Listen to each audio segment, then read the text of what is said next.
Y'all see my screen? Yes. So assuming you're here for the CMMC virtual lunch with Maggie Tanner, and we'll get that started in just a second, but we're gonna do first a quick intro to AFCEA. AFCEA is a nonprofit. We are the Atlanta chapter of AFCEA, and we've got about 300 members in the Atlanta area and about 65 corporate members. And one of them, including Kathy, is a lifetime member. AFCEA International, our parent, our umbrella parent, is also a nonprofit, and they have about 30,000 members worldwide, 138 chapters, and a little over 1,500 corporate members.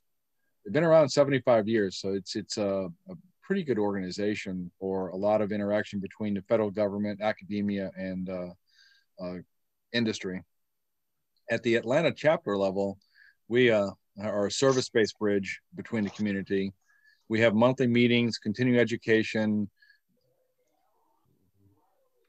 and we work with local resources to connect things as appropriate. So we do a lot of community support through teacher tool grants, scholarships, and science fairs. And then we also work with fellow agencies to, the big volunteer event we've got every year is at the USO when they do a federal block leave, Operation Block Leave. Operation Blanking that thing.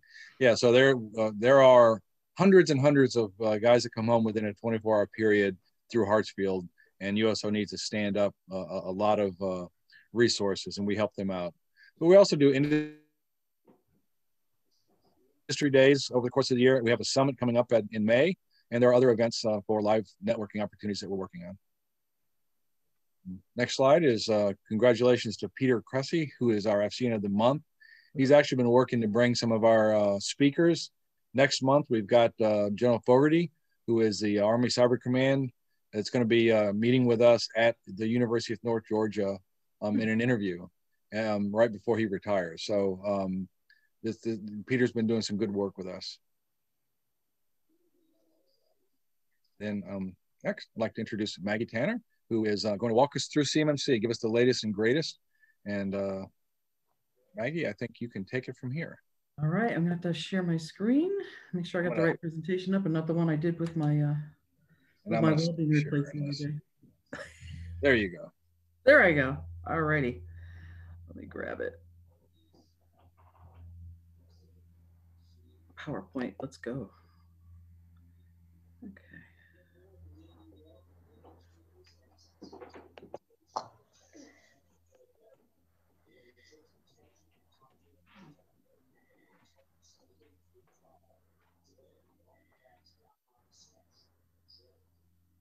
Okay, why do I still see your screen, Paul?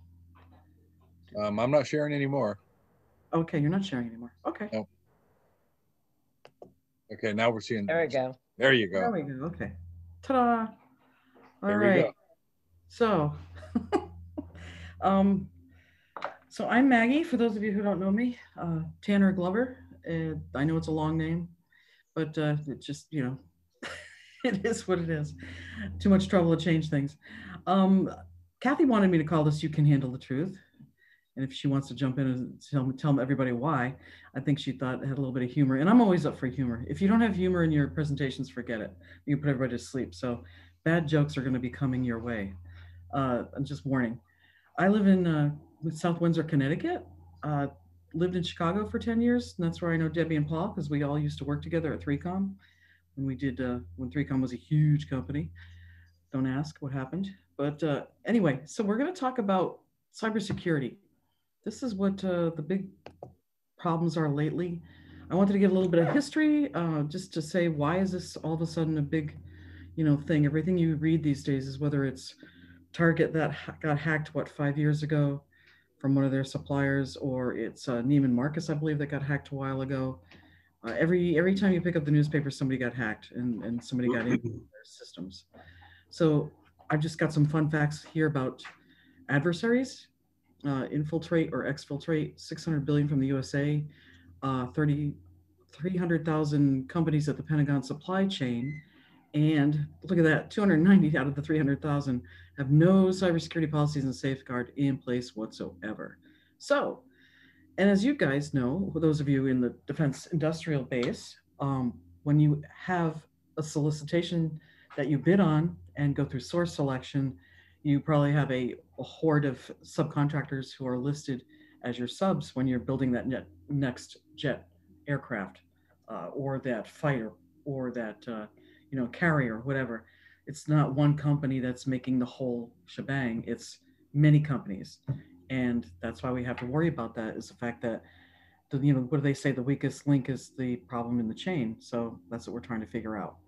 So, Office of Defense Acquisition made it mandatory for all suppliers to put cybersecurity safeguards in place to be compliant with all these new wonderful models that really aren't all that new. They're based on some old standards and some old guidelines, and we're going to go into that. So, what is CMMC? Yeah, another model brought to you by the SEI, the Software Engineering Institute, and John Hopkins, where I used to work at the SEI for 7 years working on the CMMI. So that's why that is near and dear to my heart. And I apologize if I throw it in here once in a while. But it's a certification to a model known as a Cybersecurity Maturity Model Certification. And again, applies to anyone who does business at the Department of Defense and likely expand to other areas. And I'll go over that.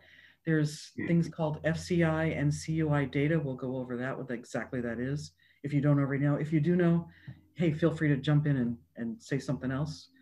If you have things to add, I'm happy with that.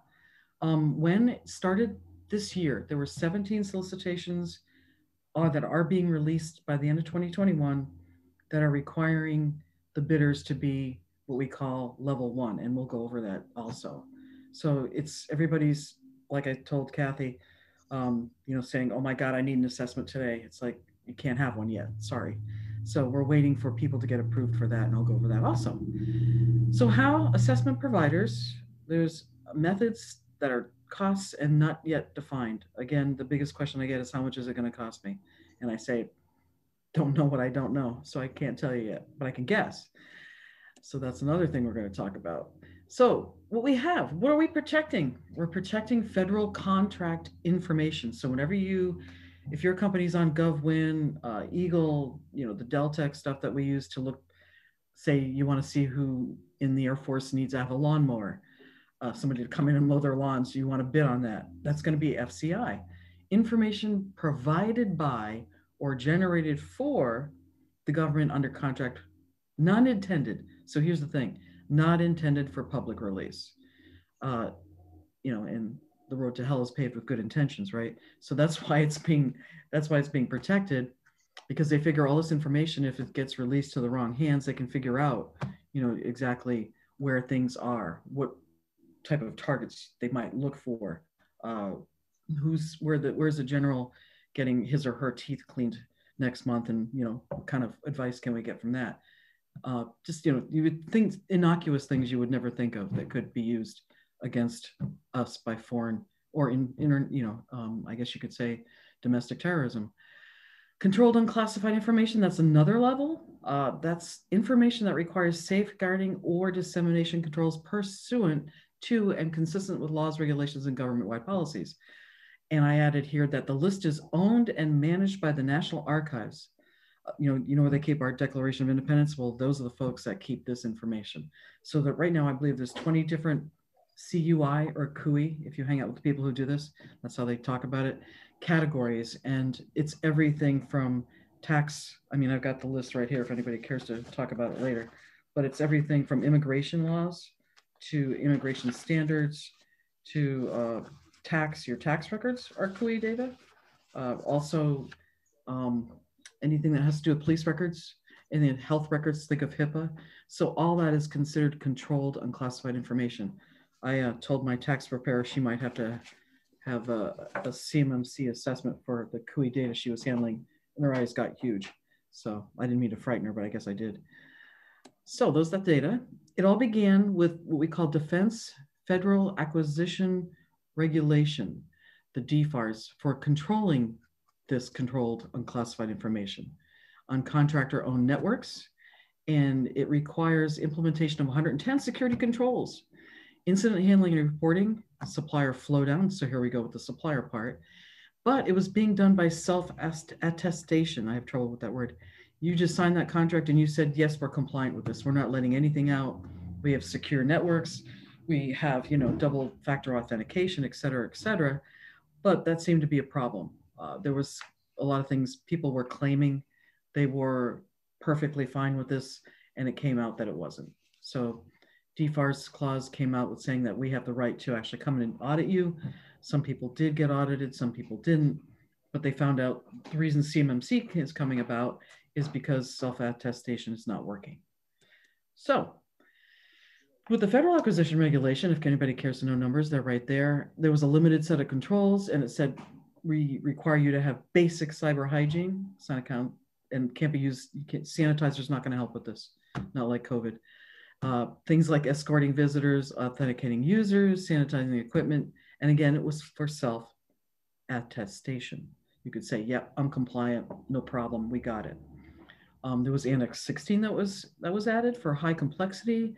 Specific, it was through the Department of the Navy for critical work, and they found that it allowed for 5% penalty for non-compliance. Well, it depends on the size of your bid, right? Then if you're not bidding a lot of money, you can probably maybe eat that and not worry about it. So that led us to the CMMC, which I'm sure you're all wondering, where did this come from? Again, sharing of federal contract information and controlled unclassified information with the defense industrial base, lovingly known as the DIB sector contractors, expands the department's attack surface because of the sensitive data that travels outside the DoD. So the CMC roles, like it says here, is to safeguard FCI and CUI and try and keep a hold on everything that everybody, all the information that people are working with who bid on contracts and who are part of the defense industrial base. Okay. And the beauty of it is it's not like ISO 9000 or ISO 27000, if any of you are into that, where you're either meet ISO or you don't. It's binary, it's yes or no. CMMC has different maturity levels, just like CMMI, if you're familiar with CMMI. So the CMMC adds a certification element to verify the implementation. So in other words, somebody's going to come in and look at you, see what you do, look at the different types of activities you have, the types of maturity levels. They provide increased assurance to the DoD. They're going to determine which maturity level you need to be at. So again, if you're doing controlled unclassified information, you have to be level 3, and we'll go over that a little bit more. If you're doing just federal contract information, level 1 is enough for you. And what does that mean? I'm glad you asked. So again, we're going to talk about that, and we'll look at the different levels. You guys can read the slides. I don't need to read everything through you. But what I want you guys to understand, I'm sorry, I say you guys because I'm from New England, is that there's different levels, just like CMMI, much in the same way, building, benchmarking, going through the levels to become higher maturity to align with your business goals and process improvement. So again, I mentioned before, the CMMC has been developed by the Software Engineering Institute, one of my former employers who gave you the CMMI and the software CMM, and Johns Hopkins University Applied Physics Laboratory. So the reason I mentioned CMMI is because if you have been doing CMMI for the last 10 years, you're going to look at CMMC and go, wow, that looks familiar. So that's why I'm mentioning that, because half of the authors are the ones who brought you CMMI. So CMMC, again, what we need to remember is it applies to existing DoD contracts through the supply chain, and that's your federal contract information. All the RFPs, including team members and subcontractors, whatever you're bidding on as a prime, you have to worry about. You have to worry about those folks, your subs, your team members, your joint ventures, all being compliant. Because again, the CMMC's role is to make sure all those FCI requirements that are specified in the FAR clause and the security requirements for controlled unclassified information, which comes from NIST SP 800-171. And if you really want to look at something exciting, you can download that for free from the NIST website, and you can look at it and we can talk about it all day. It's a fun document. I won't tell you who did it in the end. But the CMMC goal is to stop the information leakage at all levels. So that's a question I get a lot. Do all my subs need to comply? Yes, they do. So the whole idea, again, is to combat cybersecurity problem. The Office of Defense Acquisition made an effort led by the CISO, Katie Arrington, to put a cybersecurity maturity model in place. And this is what they came up with. Again, Each supplier will need to qualify for at least one of the 5 levels, 1 through 5. And the CMMC, again, is based on NIST 800-171. So if you are very familiar with NIST 800-171, you'll be very happy because it'll be a lot of the same. A lot of it was reused for this model. Again, the only difference is that now we have levels of maturity. So first level is performed, and that means you're doing basic cyber hygiene. Things like access control. There's 8 domains. There's domains that we'll go through, and I'll show those next. But there's different domains at different levels that you have to pay attention to. For level 2, documented. So even level 1, you don't really. I say this kind of glibly. You don't have to have things documented, but personally, I would if I had to go through this. Documented comes really in play for level 2.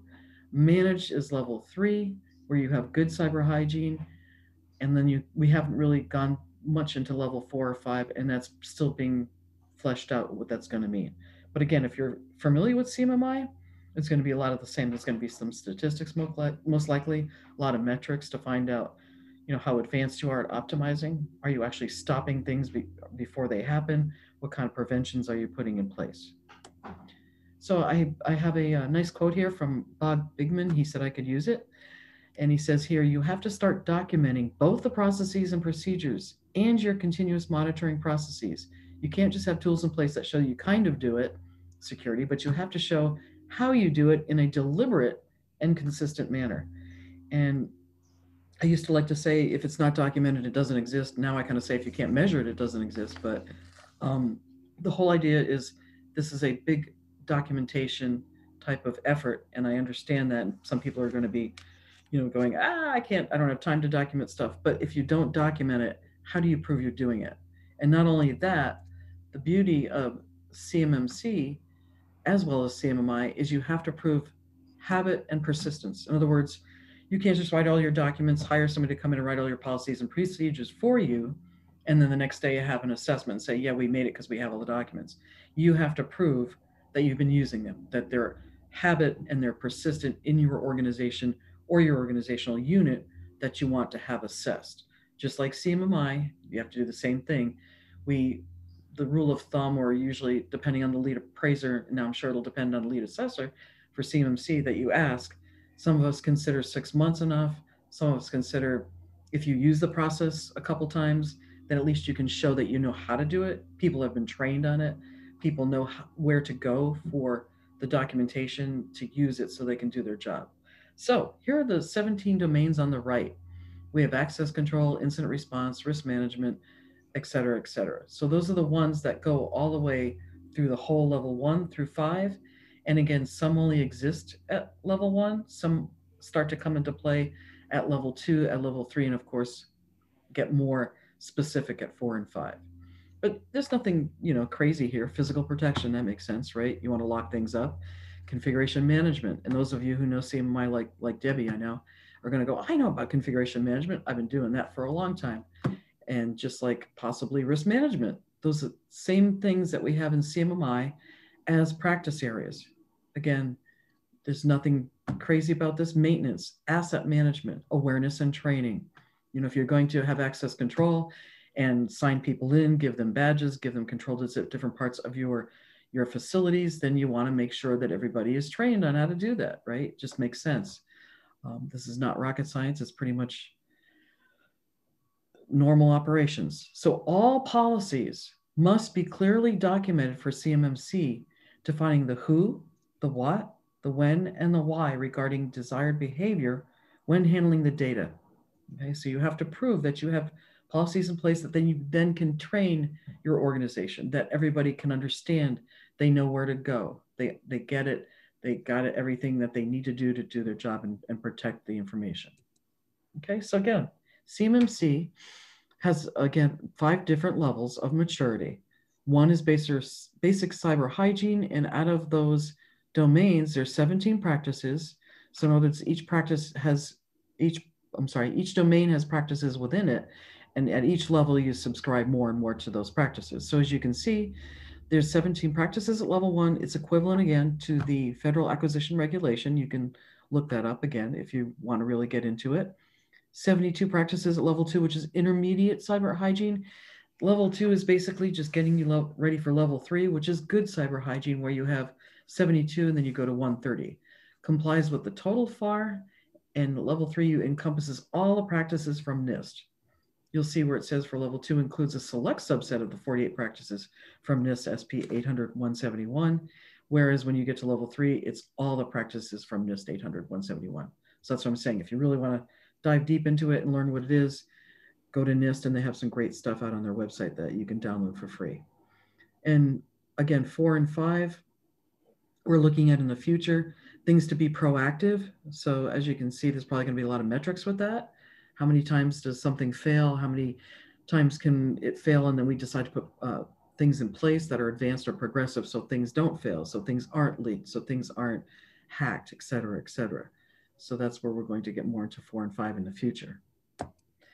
And just like CMMI, if you guys have had any experience with CMMI, same thing. Initial, manage, define, quantitatively manage, and optimizing. The levels build on each other. And just like CMMC, back here, you have to do what's at level 1 to get to level 2. You can't just skip what's in level 1 and say, I'm going to go for level 2. You can't just skip level 1 and 2 and say, I'm going to be level 3. All the things that are in 1 and 2 have to be in place with the additional practices that are at level 3. So they build on each other. Just want to make sure everybody gets that. Okay. So again, same thing in CMMI. So again, if the beauty is if you've been doing CMMI because you're in the defense industrial base, this is going to look a lot alike, because not only is it a maturity model, but the same way that we are going to do assessments will look just like the way you've had appraisals with CMMI. So that's another, for me, it was a benefit. I'm not a cyber person, so to speak. I rely on other cyber people who do it for a living. And what I do is I just make sure that I find the right people for my team who understand, who are like CISSP or CISMs or Security Plus or Network Plus. So they're the technical folks. My job is to make sure we follow the assessment guides. Okay. So again, I want to stress that CMMI implementation can help with CMMC, because CMMI can address cyber requirements from other models such as the CMMC and standards. It helps with your ISO 9000, 27001, which is information security.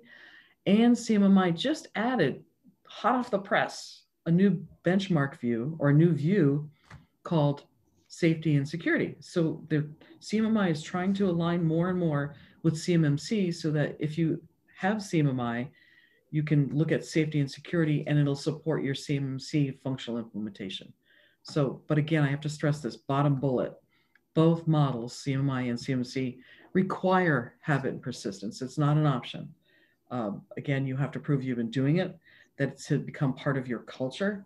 It's habit and persistence, so that when you have a fire, nothing's ad hoc, the processes don't get thrown out the window, and then you return to bad habits as usual. You have to prove that this is the way the organization that you work in is going to do their work, no matter what the stresses are.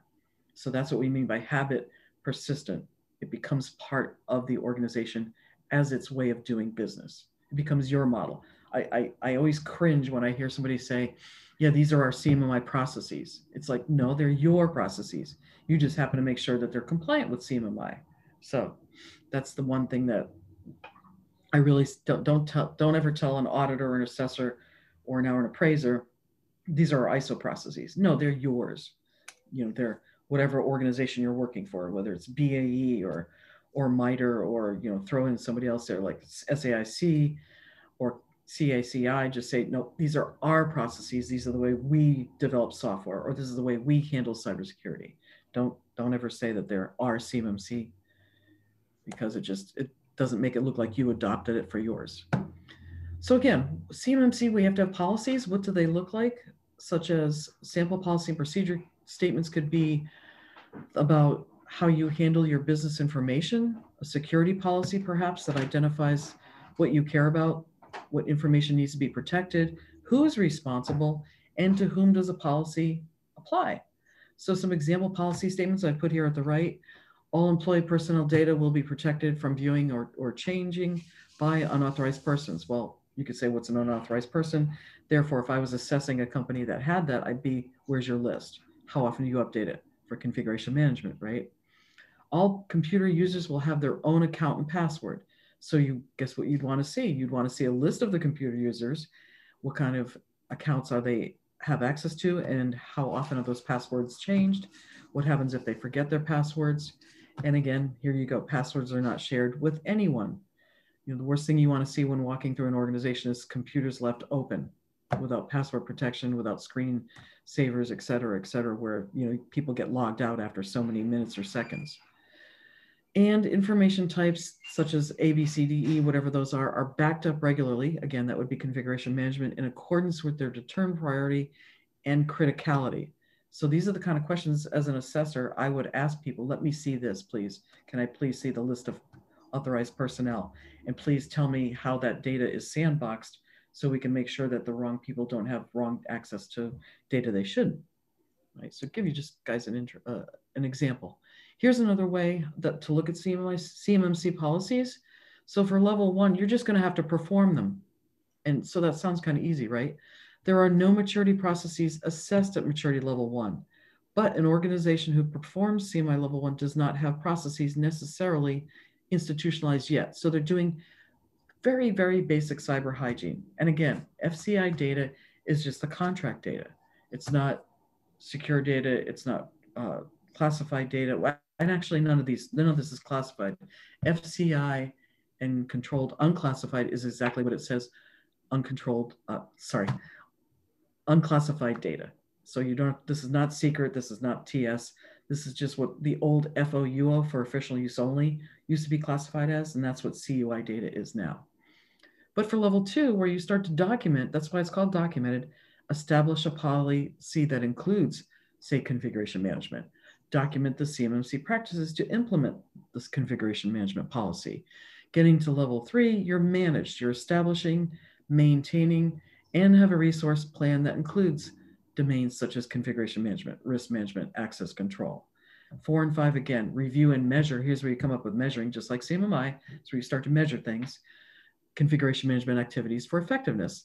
And then when we get to level 5 someday, standardize and optimize a documented approach for configuration management or any other domain name across all applicable organizational units. So it becomes more standardized across your organization, right? So the whole reason is the maturity levels, like it says here, serves as a way to measure your progress through institutionalization, right? So again, just like in CMMI, we added 2 practice areas called implementation infrastructure and governance in the new CMI version 2 to specifically make sure organizations have this habit and persistence. And I'm telling you, the way that we got trained on CMMC, they want the same thing. They want habit and persistence. So I can't stress that enough. Sounds like I am.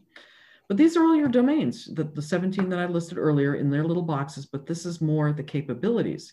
So as you can see, each domain has different activities, different things that are going to be looked at for when you have an assessment.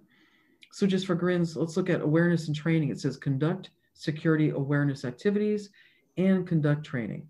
So those are the 2 parts that would be looked at for awareness and training. You can look under maintenance right here and it'll say manage maintenance. Now there's been some flux in this. When they released it last year, they've been adding in, kind of filling things out here. So these might change in the future. Right now, or this is version 1. But again, this is a new model and things are being added. Your best bet, if you want to stay up to date, is to go out at www.cmmc, or I'm sorry, https://cmmc.ab.org, and you can get the latest and the greatest, download it for free, and you'll have much chance to look at that and make sure that you've got the most updated version. Okay, but as you can see, media protection, physical security, such fun things like security assessments. So just like if you're doing ISO, you are used to doing internal audits. This would be the same kind of a thing. You would have your own security assessments internally, make sure that you're up to date on them. Again, nothing here should surprise anybody, honestly. Physical protection, limit physical access. Situational awareness, make sure that everybody understands monitoring. When do people come around and test to make sure that you have the right access, that you are not getting where you shouldn't be, or you're not looking at documents that you shouldn't be looking at. Okay. I remember in the Air Force once I was working in a skiff and a 1-star general came to the door, rang the bell, and I had to slide the little door across and look at him and say, sir, sorry, if you don't have access, I cannot let you in. I'm so, I'm really, when a 1-star as a captain wants to come in, you're supposed to do that. But he didn't have the right access, and he understood. He's like, okay, Captain, I understand. I'm not going to get mad at you because you're doing what you're supposed to. So I was like, phew, sigh of relief. But again, it's need to know things like that you're going to have to worry about, especially working with a defense industrial base and compartmentalizing information. All right, so CMMC, because I know you all want to know, CMMC assessments will be very much like CMMI appraisals and need to be what we call a certified third-party assessment organization to have assessors working for you to go out and certify or to assess an organization at whatever particular level they decided they need to be. And just like CMMI, you will need a team of an assessor. For level 1, they can do it. For level, with 1 or 2 team members will be needed to go to level 2 or 3. So they've made it, again, for those of you who have done CMMI, same thing. CMMI requires you to have a level of, amount of 4 people for an appraisal, whereas this will be a little bit different. If it's just level 1, you just have to have the assessor come out. If it's 2 or 3, you would have to have 2 people or 3 people, depending on the level. And need to scope it out. Again, this is very important. Need to scope the organizational unit seeking certification. We even made an acronym for that, OSC. So if you're an organizational unit seeking certification, you have to find yourself a C3PAO who has assessors like myself working for them, and they would come in and talk to you just like I do now as a lead appraiser for CMMI, talking to the organization unit, asking them, how many people do you have? How many projects do you have? How many facilities do you have? What is the type of work you're doing? What would you like to become appraised at? What maturity level are you going for? What is your target? And what type of, are you doing services? Are you doing software? Are you doing acquisition or subcontracting? The same thing will be with CMMC assessments. I would go in and as a assessor, as a lead assessor, ask them, what's your scope of your work? Do you want to include all your facilities? Do you have different locations that you want to include? Do you just have these different organizational parts, and we can scope out the actual organizational unit seeking the certification? Where's your networks? How many people do you have, et cetera, et cetera? And that's what we would be the first contact. There are assessment guides, again, at cmmc.ab.org. And the assessment structure, again, is based on the structure created in NIST, the SP 800-171 Alpha. So if you have done any of those for self-attestation, you'll be really familiar with the requirements. And again, if you're a CMMI lead appraiser, you'll be familiar with the methodology of assessments that they're adopting for CMMC. But again, each domain is broken down into a level and a practice statement. There is an assessment objective listed for each domain and each practice statement. There are methods and objectives and clarifications within the model. For an example, I gave here for access control called AC. It's a domain with the assessment objective called AC1, which is the first one, .02, and it's called that. They're all numbered, they're all classified, but it says limit information system access to the types of transactions and functions that authorized users are permitted to execute. The assessment guide says determine if A, the types of transactions and functions that authorized users are permitted to execute are defined. So what does that mean? I would walk into your organization if you're looking at this and expect to see that list. Who are the authorized users? What are they permitted to do? What are they permitted to look at? What kind of transactions are they going to be doing? What functions are they expected to perform for their job? And then B, system access is limited to the defined types of transaction and functions for authorized users. So system access, in other words, where can they go? Where can I log into? Where can I go in the building? What kind of records do I have access to? So again, those transactions and functions for those authorized users, they want to know what the limits are for each functional type. So again, you should have authorized users listed, what they're allowed to do, their functions, what they are permitted to do defined, and then where they have access to in your organization to perform their job. Okay, So, I mean, again, this is good stuff, right? It's not something crazy. So for access control, which again is the domain, potential assessment methods and objectives for looking at these, as a lead assessor, I can ask to look at your access control policy, the procedures addressing access enforcement, maybe a system security plan. And just like CMMI, we would also interview personnel who have access enforcement responsibilities, system or network administrators, personnel with information security responsibilities, or system developers. These are examples. And then we can ask to test things. We can say, show me how you do that. Show me how you limit people to come into this room. Show me how you give out badges for visitors. Show me how you do security protocols for visitors. Do you require a background check? Do you require any type of documentation from them? And then that would be testing mechanisms implementing the access control policy. So not only do you look at documentation, not only do you interview the people who do the work, but you have the right to say, show me how you do this. Please explain and show me where you keep that. Show me how you log somebody in. Show me the log that you're using for somebody who you're giving a visitor badge to. And if they have say if their badges are escort required or everybody is free reign, what does that mean, escort required? Who has the authority to escort that person where they need to go to help out with the work that they're doing for this company?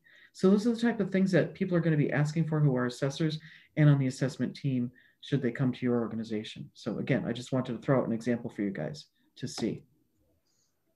And again, potential assessment methods and objectives, again, just like CMMI, it's not just looking at paper. It's not just looking at your processes and your procedures. It's interviewing or testing with corroboration for two sources. And just like, again, I've said this probably 5 times already, just like with CMMI, you must prove habit and persistence. In other words, all this documentation you're showing me for your assessment just didn't get written yesterday, but it's been there. People have been trained on it. If I ask people about it, they know and they understand it. They don't have to memorize it, but they know where to go to say, yeah, this is the process I use. Here's proof that I've used it. I've got some training on it. I have used it in the past, and here's maybe a filled out form that showed that I did use it. So that's what you want to see in an organization looking for these different certifications. Okay. Habit and persistence.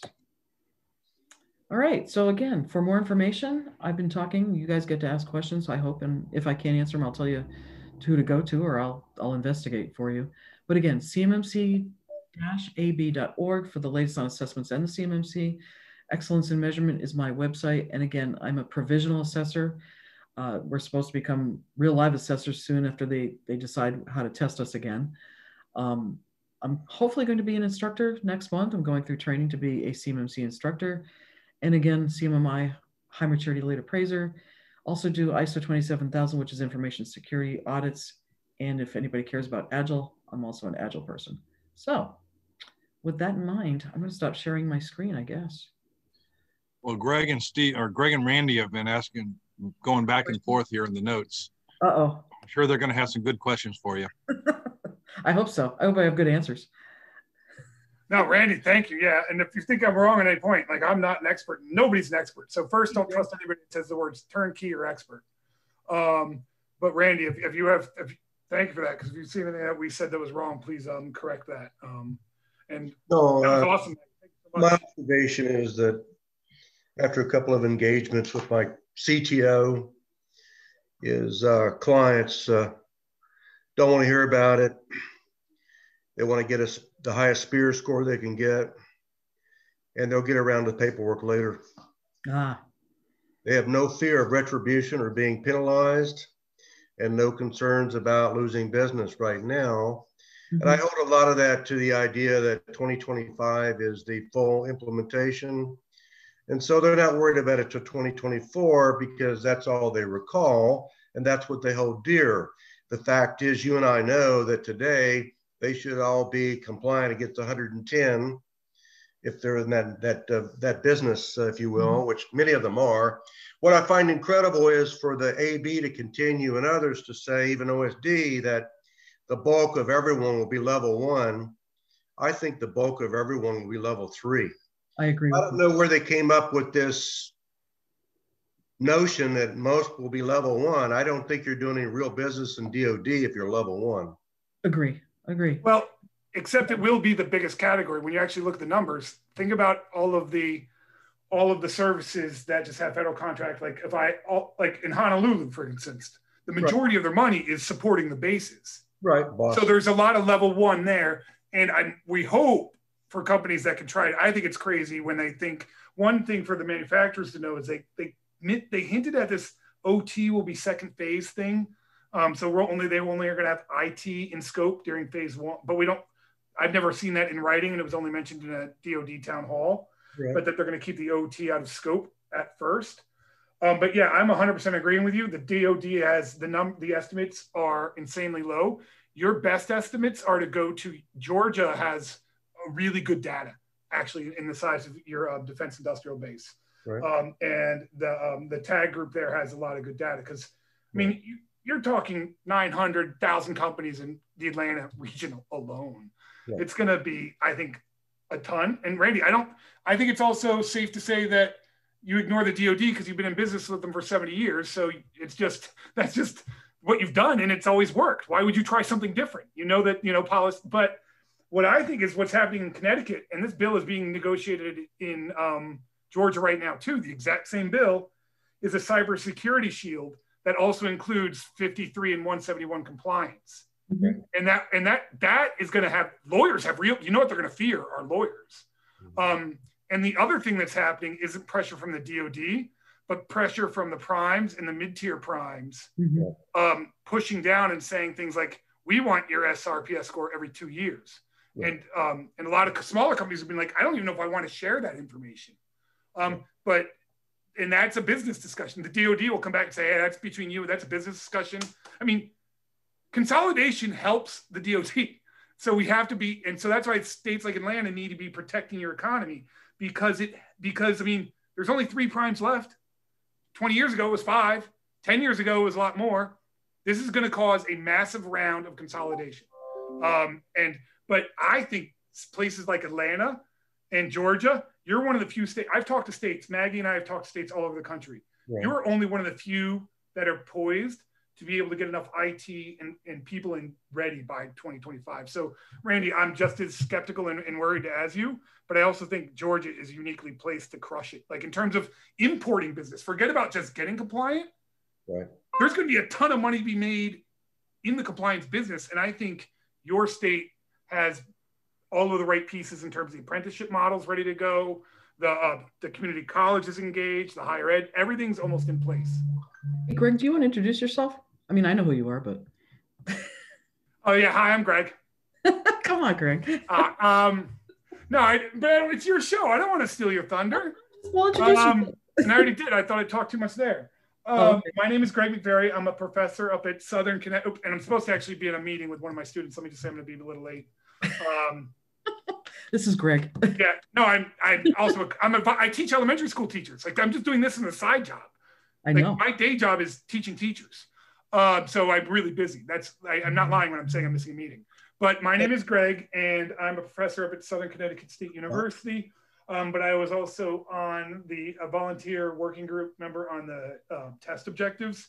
And my university, Emory University, and Capital Technology University are forming a higher ed network, because I think the only way to roll this out is through economic development and higher ed partnerships, because as Randy said, these people can't afford it, but the DoD can't pay for it because you've said you've been compliant for the last 5 years. And you know what the Department of Defense can't do? Underwrite fraud. So as soon as you self-attested, they can't give you money, because what they're giving you money for is to pay for your fraud. So that's where we're going to have to work with like local governments to really help fund it. And you have a super active MEP, you have a super active aerospace section of your Economic Development Council. So I think you guys have a lot of pieces in play. And it might sound scary, but you are actually, in my opinion, the state most ready for this. Right. Cool. A different subject, but was mentioned there would be in the budget, the DoD budget, 2021, money would go to every state's MEP for cybersecurity. So I've been in touch with the Georgia MEP at Georgia Tech, Mr. Israel, trying to find out when the money would come, how much, what's the purpose of the money. Does the money actually help manufacturers in Georgia get their cybersecurity footing, if you will? So I would put it to this audience. I'm trying to run down how I tell companies in Georgia, and that's where I'm at, that there's money available for you to firm up your cybersecurity position, your compliance with DFARS, and prepare for CMMC, or at least there's training money at the MEP, Georgia Tech MEP. So I don't know if anybody's got a feel for that or heard anything on that, but you know, that would speak to the small businesses in preparing if they could tap into some money. Kathy, what do you think? Well, I think, you know, if there is a way to tap in some money, I think that would help a lot of the small businesses, because the small businesses, I think, are going to be highly impacted by all this. And even getting to level 1 for some of the smaller businesses is going to be very difficult and costly. So if there is a way to help, you know, that would be something that I think would you know, a lot of companies would look at tapping into. I like the idea that Georgia is, you know, right up there and ready. I kind of skeptical about that, though. I've seen some companies, I've seen some, you know, federal companies that work with the federal government that I would say, you know, putting on my CIO hat, not ready. Well, you should, that is, okay, if that's like they're an inch past the starting line, just imagine like where everybody else is. Because and there are a lot of these little companies. And another thing I think that they could do, Kathy, is group together and have buying power. You guys are getting so many stupid emails from bad marketers right now. Like, but why not, hey, why not get together as a collective and say, we want to just go with one CIEM, or you know, and we're going to negotiate as a group of 5 or 10 companies, and you are going to lower the rate, or we're going to choose somebody else. Start collectively grasping your buying power together and hammer back at these companies that are hammering you. One way to limit scope, like look at file sharing systems. You might be able to just limit your CUI, because especially if they're not worried about OT, and they're not going to worry about OT right away. For those at IT and OT, you know, the stuff that builds parts versus the stuff that talks about data. So yes, one sec. Sorry, my student's like, when? Yes, one sec. So do that and look at the and anybody that's trying to use SharePoint. Well, I mean, that's a bane of my existence, is now that I'm, you know, everything's on SharePoint and I'm trying to like get my files to my students. And I'm like, I don't know how.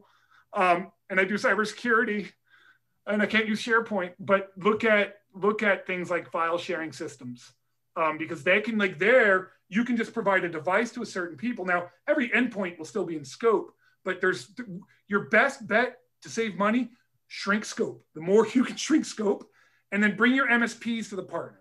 Like, I think every one of these conversations, that's my biggest fear, Kathy, is probably all of your MSPs, your IT people have 100% access to almost all of your networks. Nothing sequestered. They're all in scope. So we have to start having the conversations, not just with the manufacturing companies, but they need to bring their IT person with them. And they have a contract with that IT company. And it has nothing about all of these tens of thousands of dollars of extra expenses. So a lot of these IT companies are saying, you got to pay me more if you're going to change a contract. What they need to realize is, if they get the level, I'm telling you, every DIB customer needs a taller MSP. If you're not going to have level 3 compliance, we can't do business anymore. Right. And those IT companies need to learn how much business opportunity there is around this, because that's the issue. I'm really talking to the MEP network and being like, because NIST only does the MEP towards manufacturing. And I'm like, yeah, but we have to bring manufacturer plus their IT MSP together, because everybody outsources 100% of the stuff and has zero budget. Like, there's very few Kathys out there as a CIO. Greg, I'll second that. We had an engagement in Warner Robins, Georgia, actually outside Robins Air Force Base. One of my longstanding clients. Come to find out, half to 3/4 of everything was over to the MSP. MSP was mostly commercial. And we had to school them in on CMMC, and that this relationship would cease to be if they didn't come along, get the appropriate level. So they're trying to stake themselves or do it organically, and then they're tapping my CTO to help out.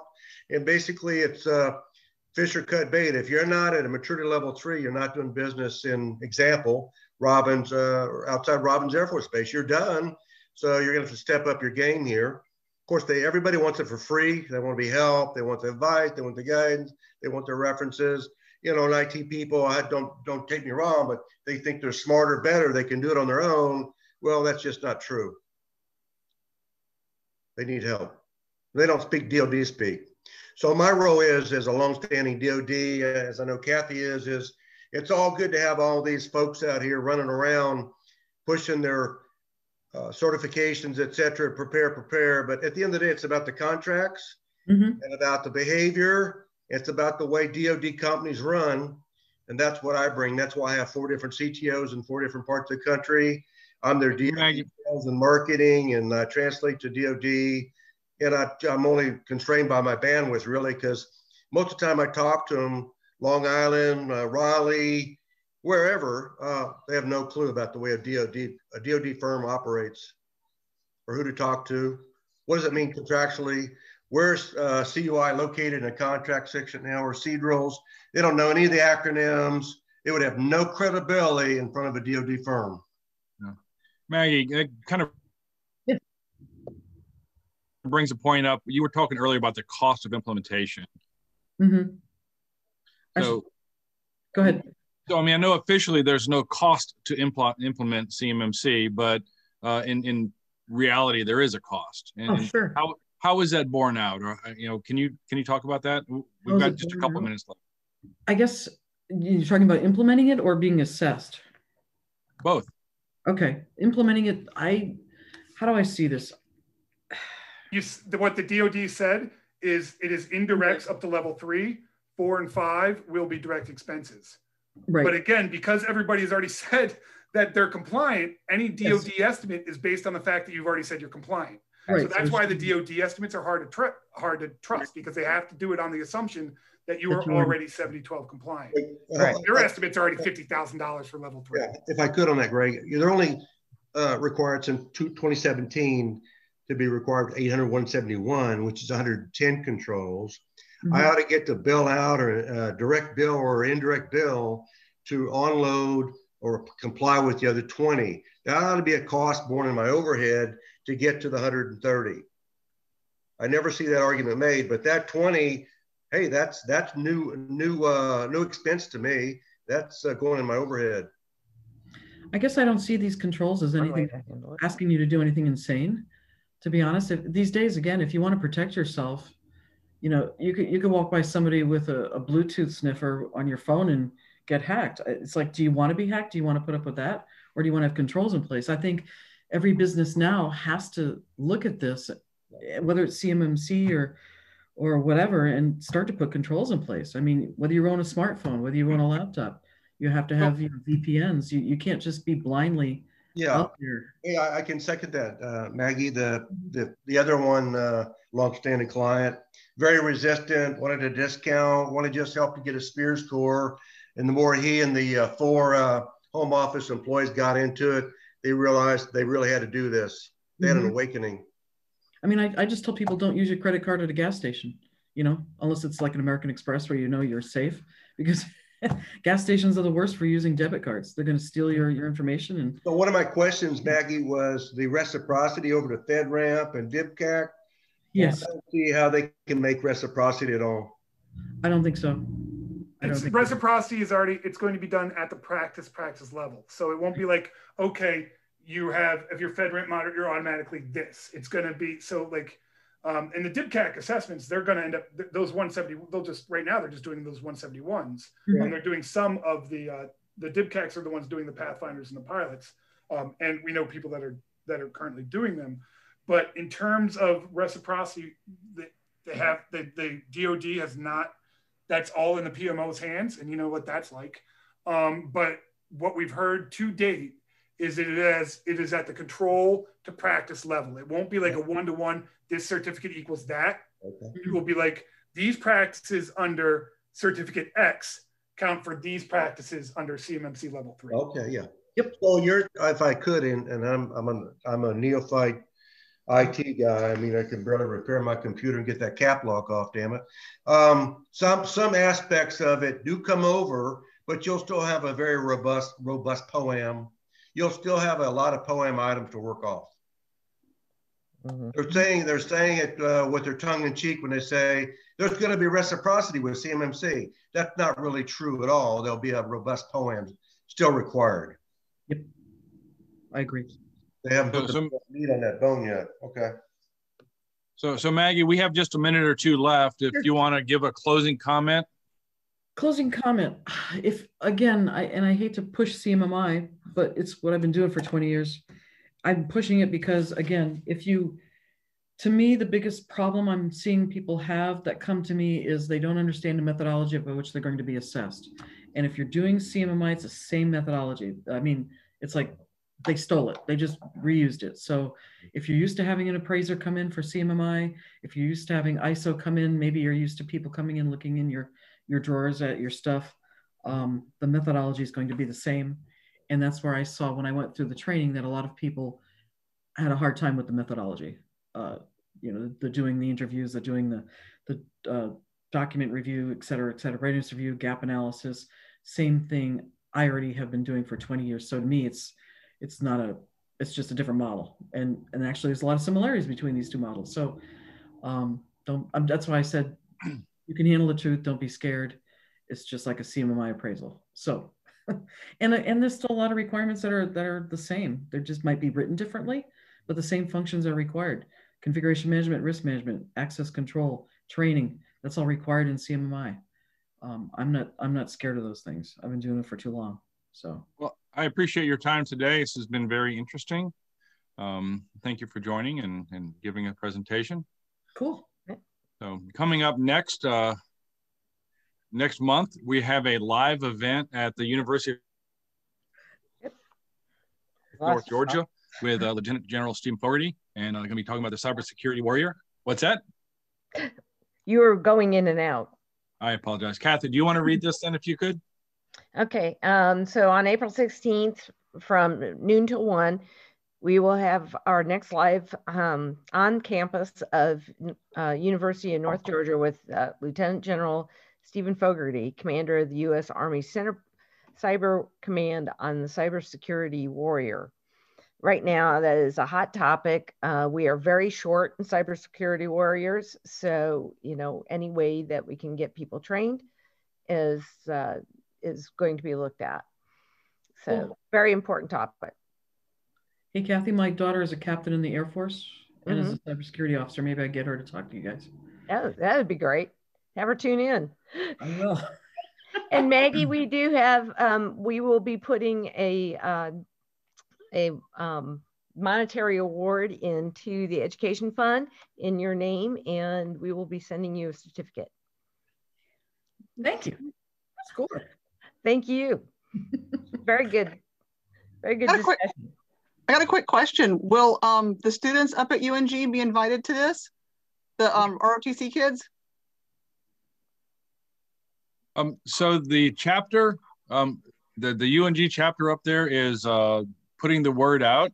If you want to send me your son's information, I'll make sure that he gets to Thomas or Desmond that are running this. But oh, perfect. I'll do that. Yeah, because he joined cybersecurity up there at UNG in the fall, changed curriculums. So yeah, I would be surprised if he didn't know about it, but we can make sure that he gets a special invite.